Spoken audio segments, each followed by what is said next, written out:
In den nächsten Wochen werden wir jetzt hier die Orgel in der Elbphilharmonie reinigen. Das ist natürlich super spannend, ein toller Raum und freuen uns darauf, jede einzelne Pfeife noch mal rauszunehmen, sauber zu machen, innen drin durch alles durchzugehen und dann hinterher natürlich auch alles fein säuberlich wieder einzuregulieren und auch klanglich zu gucken, dass alles weiterhin bestens ist. Für ein Orgel ist es natürlich total ungewohnt, 3, 4 Jahre nach Fertigstellung eines Instrumentes überhaupt noch mal an einem Instrument zu arbeiten. Das ist sehr ungewohnt. Das ist jetzt wirklich dieser Reinigung geschuldet, dass man eben gesagt hat, wir haben in der letzten Phase der Elbphilharmonie haben halt sehr viele Gewerke hier gleichzeitig gearbeitet, um auf jeden Fall die Elbphilharmonie zeitgerecht eröffnen zu können. Und das war natürlich auch dann noch mit relativ viel Staub verbunden und hat schon damals gesagt, so, wir möchten also jetzt nicht einen 20-Jahres-Zeitpunkt abwarten, um diesen Staub aus dem Instrument zu entfernen, sondern das machen wir, wenn die Elbphilharmonie erstmal eröffnet ist, 2, 3, 4, 5 Jahre später. Und jetzt ist dieser Zeitpunkt, wir hatten es eigentlich für den Sommer geplant, was sehr spannend, weil wir wollten eigentlich diesen Sommer das machen und das ist schon Jahre voraus definiert worden, in diesem Sommer werden wir das tun. Jetzt ist es aber so, dass wir alle hoffen, dass Corona bis dahin schon deutlich an seinem Schrecken, also dass der Virus an Schrecken verloren hat und dass wir bis zum Sommer sehr viel weiter sind, sodass dann wieder auch viel mehr stattfinden kann. Und es wäre schade, dann wieder nur für eine Reinigung eines Instrumentes die Elbphilharmonie geschlossen zu halten. Und deswegen hat man sich überlegt, wir machen aus der Not eine Tugend und werden jetzt einfach den Zeitpunkt des Shutdowns, den werden wir einfach nutzen, um diese Reinigung vorzuziehen. Und das hat jetzt zufällig gepasst.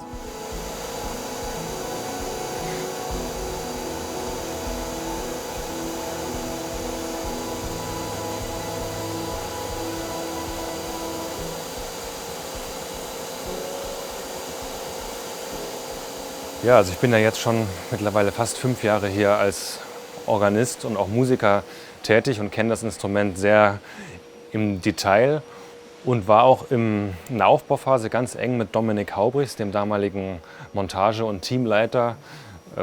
Ja, haben wir ganz eng zusammengearbeitet, sodass ich damals wirklich alle Schritte und auch in der Intonation mitbekommen habe, wie das Instrument sehr individuell auf den Raum abgestimmt wurde. Und da war es jetzt auch ganz super, dass so Dominik Haubrichs noch mal 2 Tage kommen konnte und mit dem ganz genauen Wissen, wo wir was mit schnellen Handgriffen öffnen können, um gut an die Orgel ranzukommen. Ich habe mich tatsächlich vor meiner Anreise hier etwas verrückt gemacht, weil ich gedacht habe, oh, der Saal ist fertig, mit der weißen Haut müssen wir mega vorsichtig umgehen und das wird alles viel Zeit in Anspruch nehmen. Aber letzten Endes ist das von der Firma Peukert damals auch so vorgesehen worden, dass man das wirklich einfach auseinandernehmen kann. Es ist ja im Grunde genommen nur der Orgelteil, wo man wirklich von hinten, von innen auch dran kommt.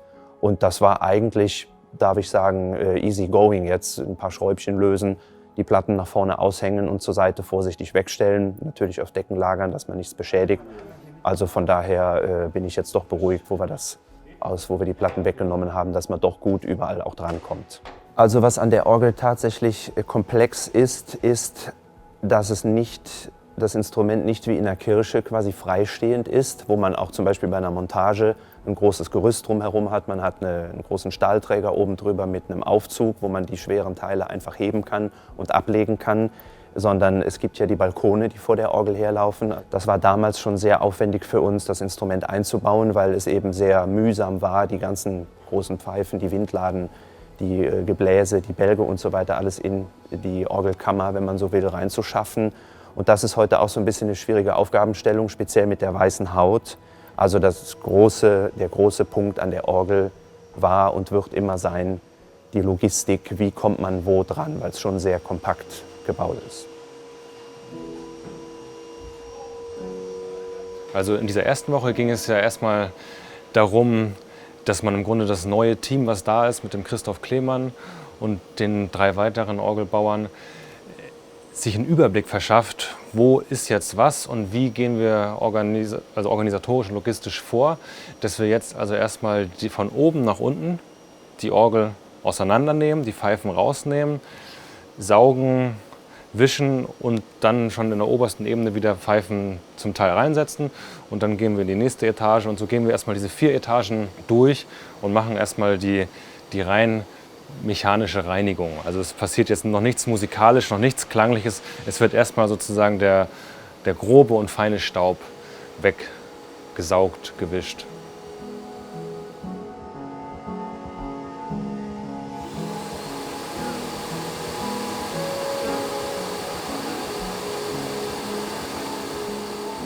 Meine Rolle als Teamleiter ist, hier die Baustelle im Blick zu haben, wenn die mit den einzelnen Mitarbeitern, denen die Arbeit zuzuteilen und zu gucken, wo muss noch was reguliert werden, wo muss das gereinigt werden, alles zu kontrollieren.